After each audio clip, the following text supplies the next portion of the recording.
everybody. I'm Terry with Romero Pictures Indie Brigade Drone Cav. Here today to talk to you some about drone models. I've been doing this a long time. I write for a couple national aviation magazines. I stay pretty immersed in the drone world in a lot of different ways.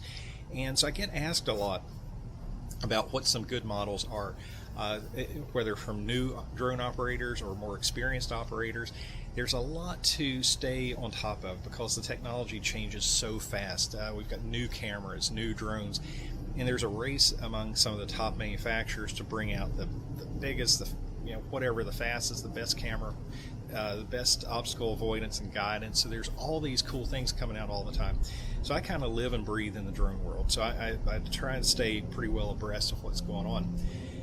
But you would be surprised at the technology and the abilities of smaller, less expensive drones today. And today I'm going to talk about a couple that I use that are the main drones actually in my toolkit that I take about everywhere. So I'm going to start off with this guy. You may have seen these online. This is a Mavic Mini, and it's made by a company, DJI. I'm not sure if you can make out the logo on there. But if you've been around drones any, or if you've seen them online or whatever, you might be familiar with the DJI name.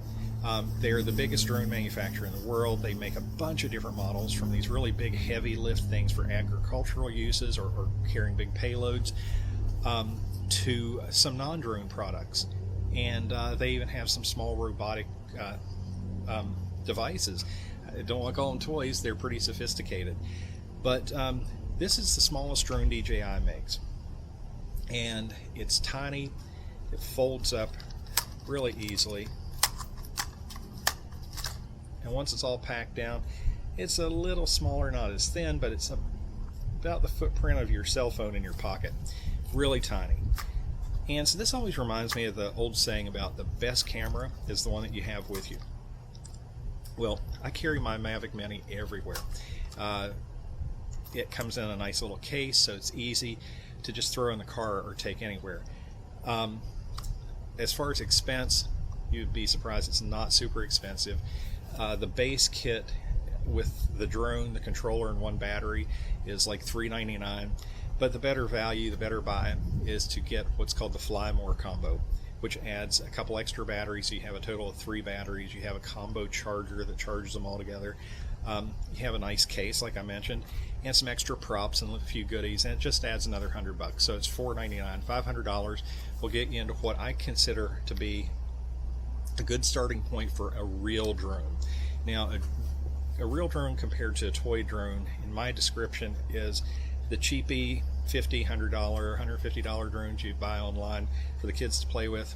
They're fine, they're fun, whatever, but they don't have real control setups. They don't have features that you really want if you're starting to fly and you're planning on getting deeper into it. Things like GPS. GPS is really important in the stability of a drone. Once it's locked onto a number of GPS satellites, it can maintain its hover position to let you get a shot better, to control the drone, to find the drone if it has a flyaway, and heaven forbid that happens, but it does happen. So that's subjects for future episodes, actually, in flight control and techniques and things like that. But I use this Mini for what I consider my rehearsal drone. The camera is really good. It shoots and 2.7K up to 30 frames per second, which is really good, but it might not be up to the quality standard that you want. But one thing to keep in mind about flying for production is battery economy.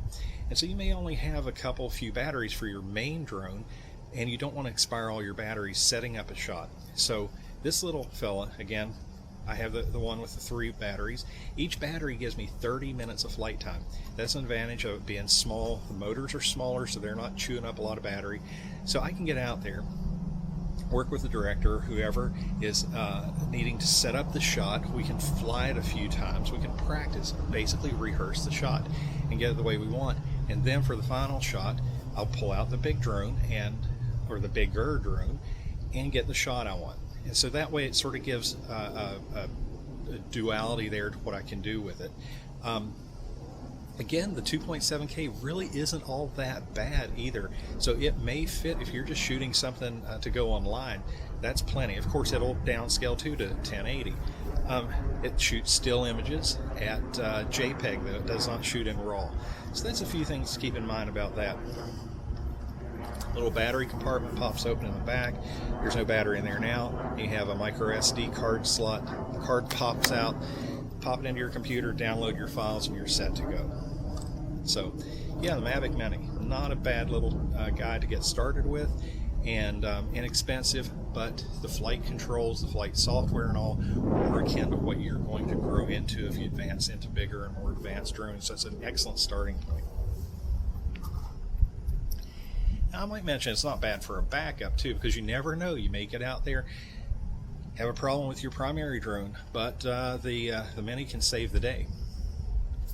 Now, my best drone buddy is this guy. This is an Autel Evo. Autel is a company based up in Washington State. They don't make a lot of different models. They're a very focused company. They're a smaller company, a bit more hands-on and specialized.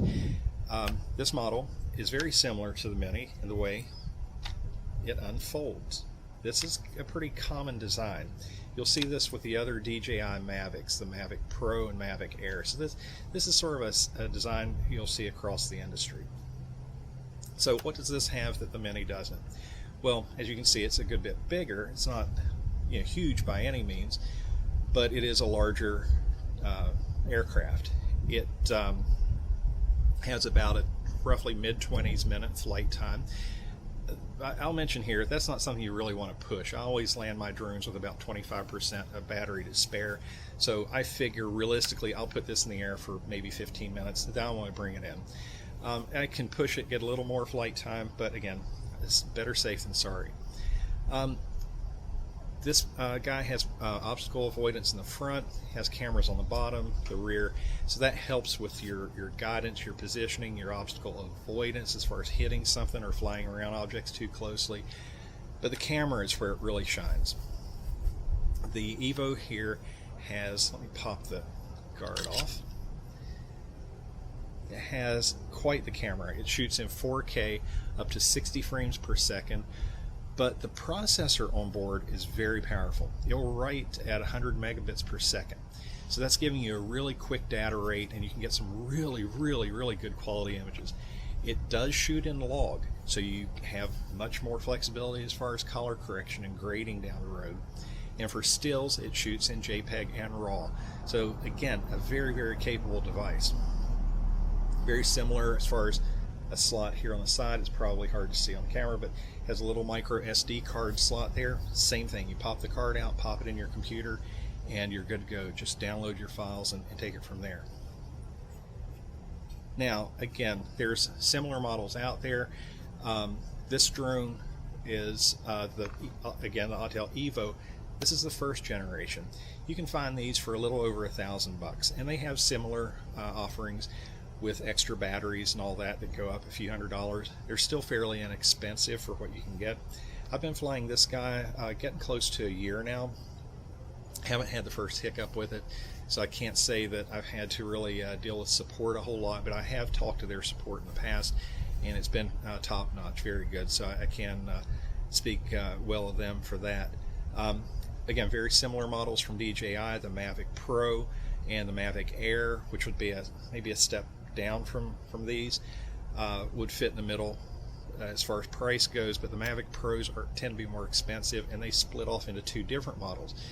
Both very good, but for me personally, I found the Evo fits the bill best.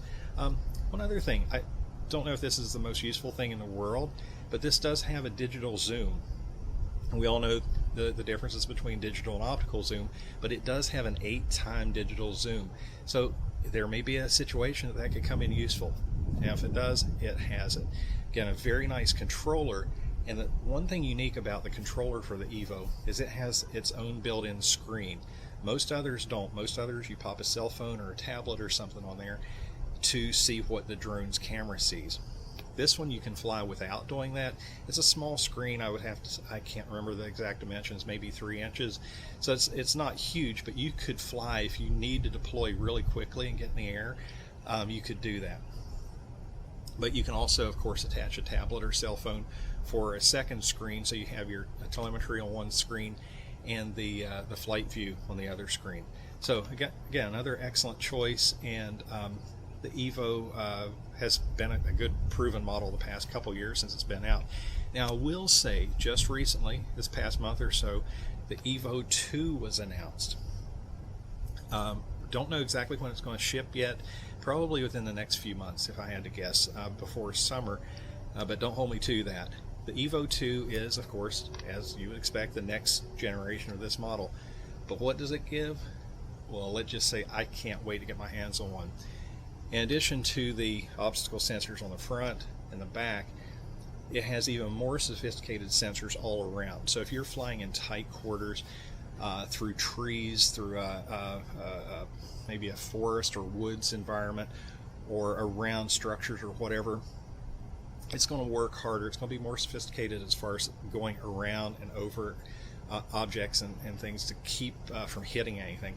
Again, really important. You don't want to have a crash while you're out flying, and it's one thing to really have to concentrate when you're flying, because you're doing two jobs. You're flying an aircraft and you're being a cameraman, so it can get tricky.